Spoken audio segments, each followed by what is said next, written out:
take two. Sorry, someone rang. My name is Dilly. I'm a physiotherapist at Katie Bell Physiotherapy and Wellness, here to welcome you to our Facebook Physio Live, where you can ask us any questions that you feel. So we're excited to be hosting this regular live with a physio today. We often hear people are so busy with work at home that they can't find the time to make it into clinic, and as a result their health suffers. So we decided to bring a little bit of physio to you. So during this session it's a great opportunity to ask us any questions on injuries, advice, things you should be doing, how long you should be sitting, what exercise is best for what, that kind of thing. We will do our very best to answer them and give you as much help as possible, and we'll also be sharing with you some great tips, advice and exercises as we go. Just please remember that all the advice that we give on here is based on the questions you ask and no prior assessment has taken place. If we do recommend further action and we feel this is not the place or the platform to discuss, obviously we'll recommend that you come into clinic to see us and have a proper assessment. Okay, let's get started. So we had an email in, and this email comes from a lady called Rosie. So Rosie says, I had a baby 7 months ago via normal delivery. I used to be a keen runner before pregnancy and ran up until the end of my second trimester.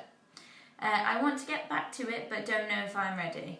I've been doing postnatal yoga and saw a physiotherapist for 3 sessions for low back pain post-delivery, but that is all settled down now. I want to run again but don't want to cause any damage. What can I do to figure out if it's safe? Okay, good question. First of all, you need to understand that obviously postnatal women need adequate time to heal and regain strength, particularly in the abdominal and pelvic floor muscles after pregnancy and delivery. So often after having a baby, the pelvic floor muscles can become weak and will require some form of pelvic floor and core strengthening to rehab those back to normal function. High impact activity such as running is associated with a sudden rise in that intra-abdominal pressure, so that's the reason why we need to make sure that you're nice and strong in your abdominals. We don't know how much force is actually absorbed in the lower limb when we run, so it's assumed that some, if not all, of the forces that come up from the ground when you run are transmitted to the pelvic floor. So this highlights the importance of strength and speed of contraction in the pelvic floor muscles in order to carry out their role in the pelvic organ support and continence during that high impact activity such as running.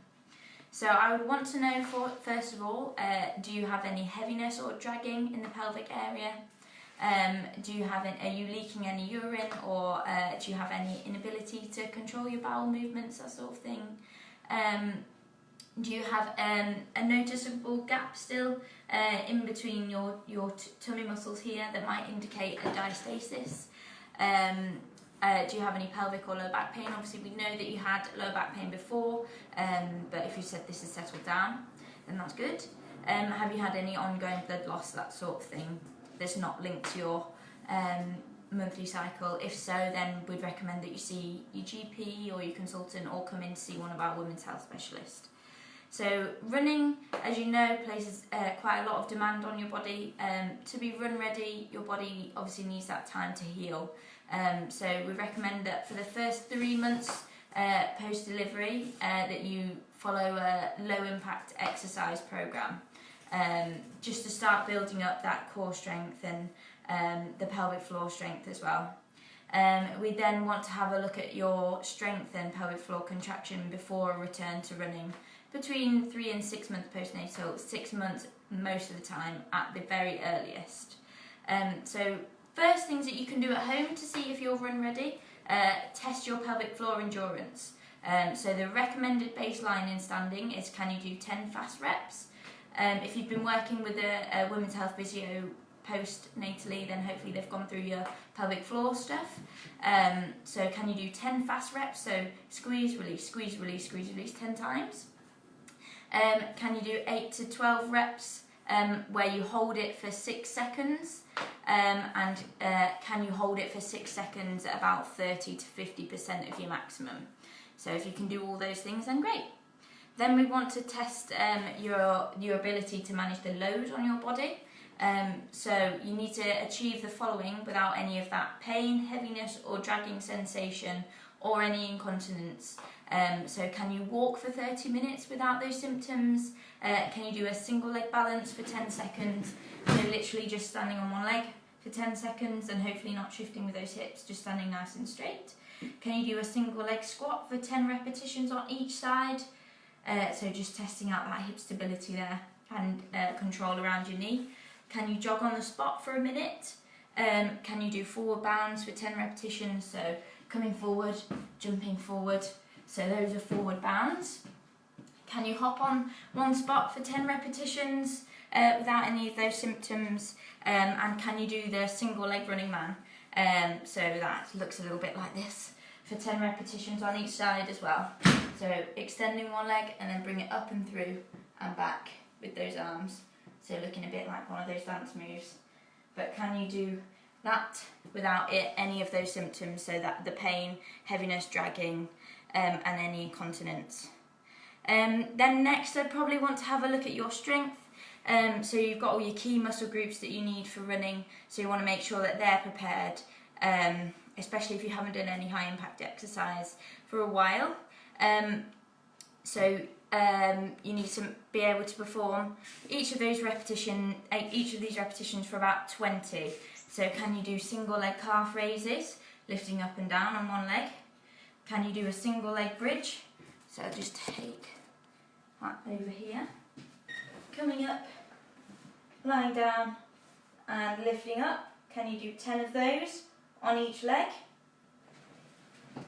Can you do a single leg sit to stand? So if you're sitting down, standing up from there and down again, standing up and down, and can you do 10 reps of what we call sideline hip abduction? So lying down, hips nice and stacked, lifting that leg up and down. So while those don't contraindicate you running, it's just a good idea to make sure that you've got that baseline level strength before we start going out running, just so that we're prepared and we're not going to injure ourselves a little bit. So just a quick note on breastfeeding. If you are still breastfeeding, then you're going to have a higher level of that hormone relaxin. So obviously your joints are just a little bit more lax than what they would be without that being present. So just be mindful for injury prevention and not pushing yourself too far. Also need to consider hydration when you're breastfeeding as well. So while the degree of exertion when a mother returns to running, it doesn't necessarily impact on the supply of milk, but just making sure that you're well hydrated throughout. So moderate to vigorous exercise during lactation doesn't affect the quantity or the composition of breast milk or infant growth. We know that, but it's more about just timing your feeds around your runs to making sure that you've got adequate time and things like that, and that you're staying nice and hydrated. So obviously if you're going out for a run for the first time, you want to start with a slow pace initially. Try shorter runs first to work out that tolerance. Look out for any of those symptoms. Obviously wear a supportive sports bra. We all know the struggle of that one, and obviously if you've been breastfeeding or if you've just got larger breasts from being pregnant anyway, then we want to make sure that you're as comfortable as possible when you're running. Any other further concerns, or if you have any of those symptoms, then please do come in for an individualised assessment, either with myself or with Emily Elgar, our other women's health physio, just to give you a bit of an MOT before you head off back to running, to make sure that there's not any underlying weaknesses anywhere, and making sure that your pelvic floor and your core is working as well as it should be, and then hopefully we can just get you back to running. Okay, hopefully that helps. So the next question that we had came from Simon. So Simon has said, is there anything that I can do for tight feet? I work on my feet all day. By the end of my shift, my feet are aching. Can I do anything to combat this? Okay, so first thing that I'd be thinking here is about your footwear. Do you have to wear smart shoes, or can you wear trainers? If you have to wear smart shoes at work, then they're not always the most supportive, so potentially getting yourself some insoles, so some gel insoles or some supportive insoles something like that. Some gel shock absorbers, I've recommended them to quite a few people and had quite some quite good results from those, just to give your foot a little bit more support. Are you doing any other activity outside of work? Are you quite sedentary or are you quite active? I'd look at your footwear if you're very active, just to make sure that that's as supportive as it could be and not contributing to any of that tightness or pain. Are you doing any release work after exercise if you are an exerciser? So are you doing any release work such as foam rolling the calves? So tight calves are quite a high risk factor for having tight feet because they connect from your calf all the way down into your feet. So I'd probably have a look at stretching your calves, and foam rolling your calves as well. Maybe having a look at your hamstrings and your glutes as well, because they can have an impact all the way down to your feet if so. I'd probably start rolling your feet on a tennis ball. So you've got a ligament on the bottom of your foot called your plantar fascia. Often it's that gets quite tight when you're getting that pain in your feet, and especially in your heel as well.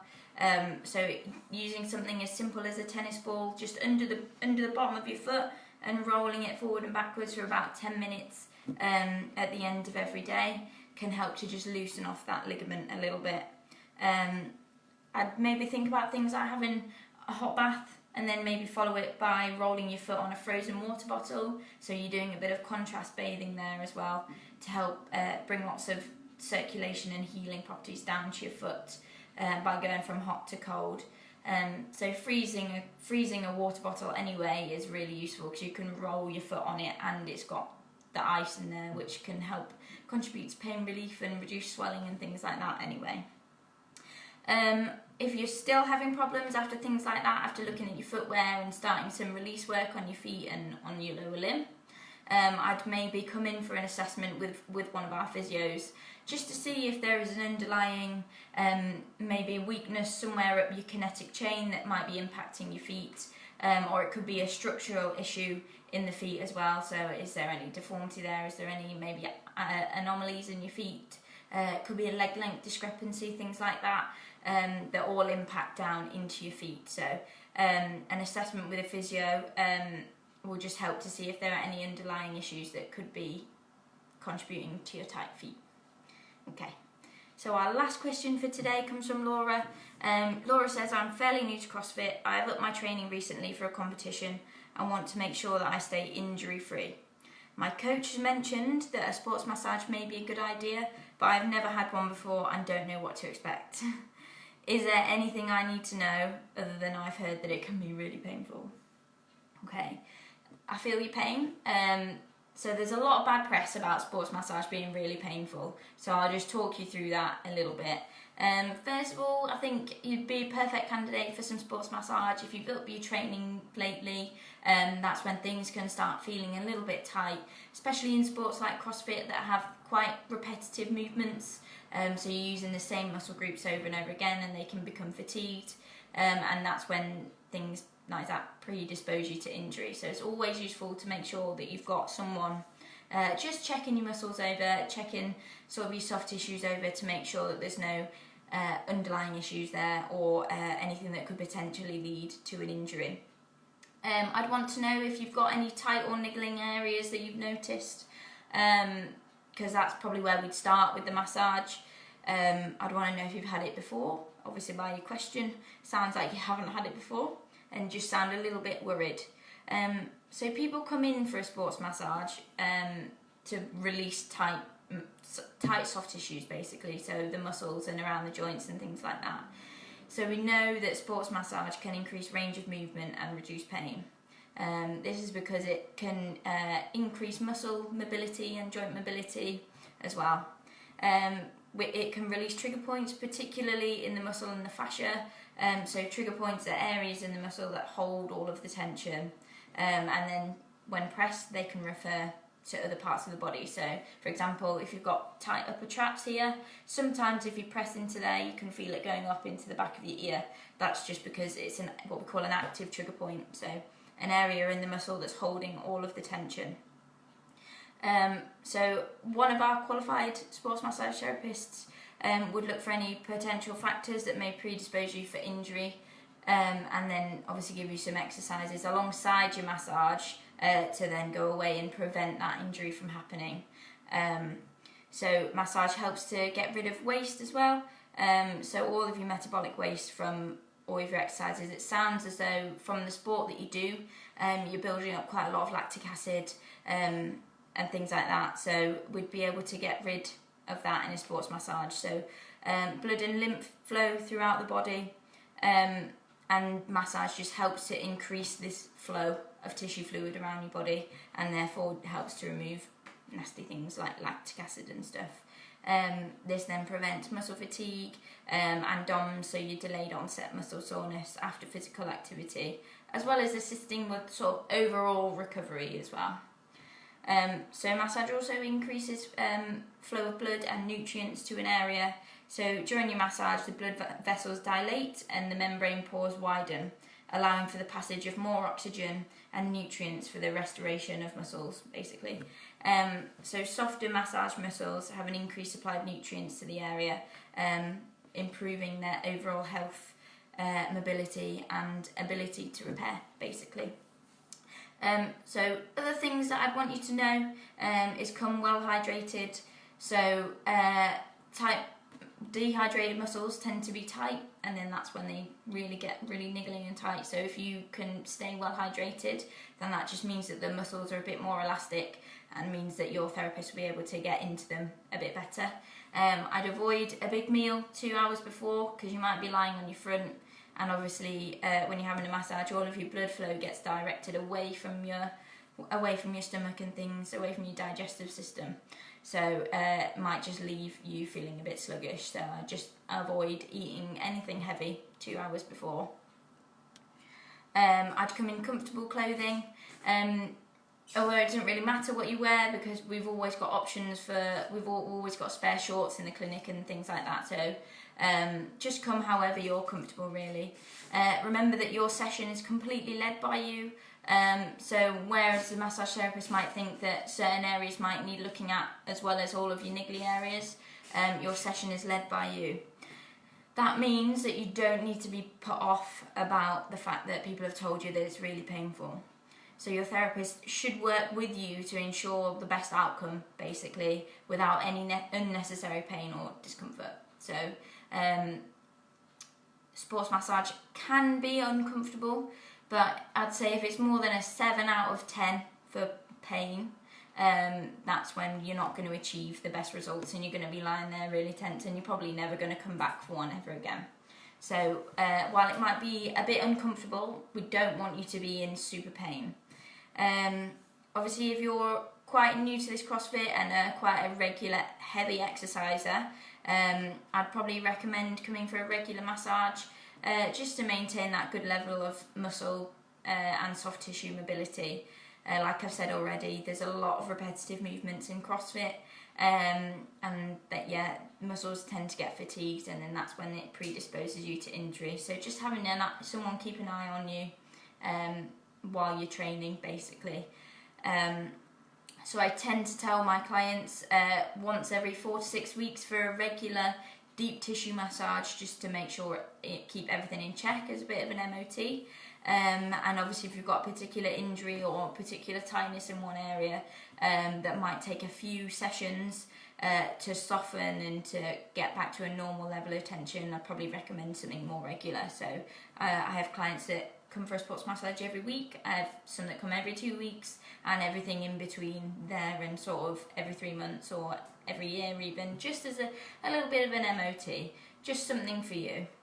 Obviously you get that release of endorphins as well, so often people leave feeling much better after a massage. So takeaway messages are that you don't need to be worried about how painful it is. Your therapist is going to work with you to make sure that you get the best out of the massage. Okay, so that concludes the end of our Facebook Live today with the physio. Thank you for all of us that joined me and posted questions. We will be back again next week at the same time for another live session, so please come back then and ask any questions that you didn't get to ask today. And if they can't wait until next week, just drop us an email at hello@katebellphysio.com and the team will be there to help and get you an appointment to see one of us. Okay. Have a good rest of your week and we'll see you again next week.